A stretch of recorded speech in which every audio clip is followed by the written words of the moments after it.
අයිබෝන් කියලා පිළිගන්නවා tech.lk YouTube channel එකකින් කියන අලුත් වීඩියෝ එකකට. ඉතින් සෑහෙන කාලෙකින් තමයි වීඩියෝ එකක් අරගෙන ආවේ. ඉතින් අද මම කතා කරන්න බලාපොරොත්තු වෙන්නේ ඔයාලට සාමාන්‍ය අපි තාක්ෂණය භාවිතා කරනකොට මුහුණ දෙන්න වෙන ප්‍රශ්නයක් ගැන.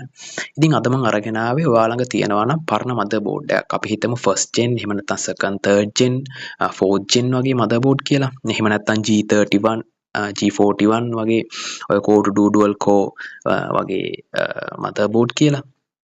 ඉතින් අපිට ඕන වෙනවා මේ motherboard වලට අදාළ network drivers. එහෙම නැත්නම් network drivers, එහෙම නැත්නම් අපි sound drivers වගේ download කරගන්න. ඉතින් අපි සාමාන්‍යයෙන් download කරන්නේ ඒ වගේ driver download කරන්න ඕන වුණාම අපි search කරනවා motherboard එකේ model එකට අදාළව ඒ network drivers, එහෙම නැත්නම් sound drivers.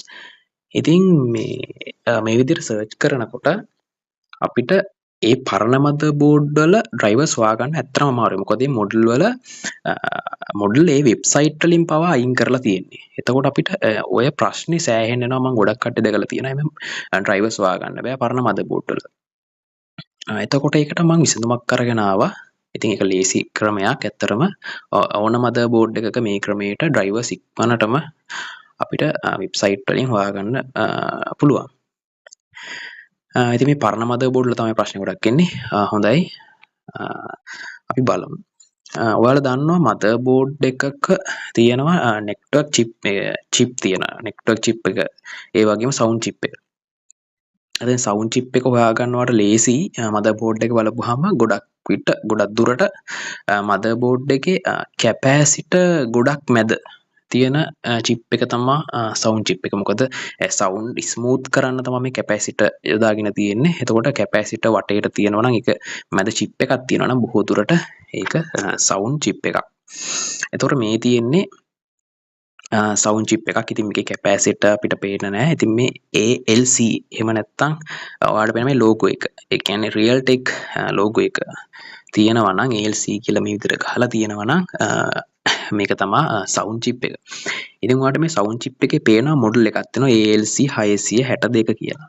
හොඳයි. ඔයාලට මේක බලා ගන්න පුළුවන්. ඒ වගේම තමයි මේ ෆොටෝ එකේ තියෙන්නේ network chip එක. මේක RTL කියලා ගහලා තියෙනවා. 8111E කියලා. ඉතින් මේක එක මොඩල් තියෙන්න පුළුවන්. ඉතින් මේ RTL කියලා මේ විදිහට පටන් ගන්නවා නම් ඒක network chip එක. ඉතින් ඔයාලට පුළුවන් මේ මොඩල් එක Google එකේ search කරන්න. දැන් මේ RTL 8111 කියන එක අට Google එකේ search කරන්න පුළුවන්. මම මේක search කරලා තියෙන මේ විදිහට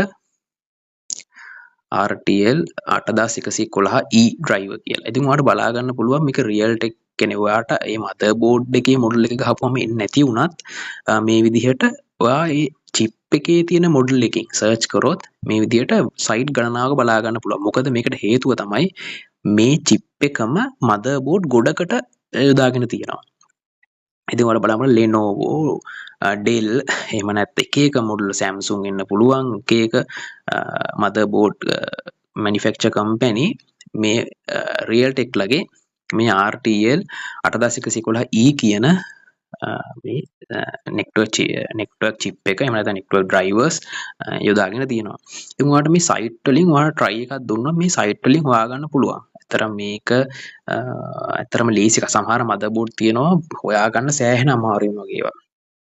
ඒ වගේම තමයි මේ තියෙන්නේ අනිත් එක. ඒ කියන්නේ ALC 662 audio driver. ඉතින් ඔයාලට බලා ගන්න පුළුවන් මෙතන Dell එකකින් Dell website එකේ තියෙනවා. ඒ වගේම Realtek website එකේ download කරගන්න පුළුවන්. නැත්නම් වෙන website තියෙනවා. ඒ වගේම download කරගන්න පුළුවන්. Lenovo එකේ තියෙනවා. ඒකෙන් download කරගන්න පුළුවන්. මොකද මේ කට්ටියගේ motherboard හැම එකකම වගේ මේ network මේ sound drivers තමයි යොදාගෙන තියෙන්නේ. ඒ වගේම මේ sound chip එක තමයි යොදාගෙන තියෙන්නේ. ඉතින් ඔයාලට මේ ක්‍රමයට පුළුවන් ඇත්තරම sound driver network driver ලේසියෙන්ම download කරගන්න. මොකද ඔයා model එක ගැහුවොත් ඇත්තරම කියනවා නම් ඒක පරණ motherboard වල නම් ඔයාලට කොහොමදත් හොයාගන්න ලේසි වෙන්නේ නැහැ. ඉතින් ඔයාලට මොකද හිතන්නේ වීඩියෝ එක ගැන? මේ වීඩියෝ එක තේරුණාද කියලා මම හරියටම දන්නේ නැහැ. ඔයාලට මේ වීඩියෝ එක තේරුන්නේ නැත්නම් මේක download කරගන්නේ කොහොමද? තව විස්තර දැනගන්න ඕන නම් අනිවාර්යෙන් කමෙන්ට් එකක් දාන්න. මේකටත් දාලා වීඩියෝ එකක් දාන්නම්. හොඳයි යාළුවනේ. එහෙනම් මම ගිහිල්ලා අලුත් වීඩියෝ එකකින් හම්බෙන්න. ඔයගොල්ලන්ට සුබම සුබ දවසක්.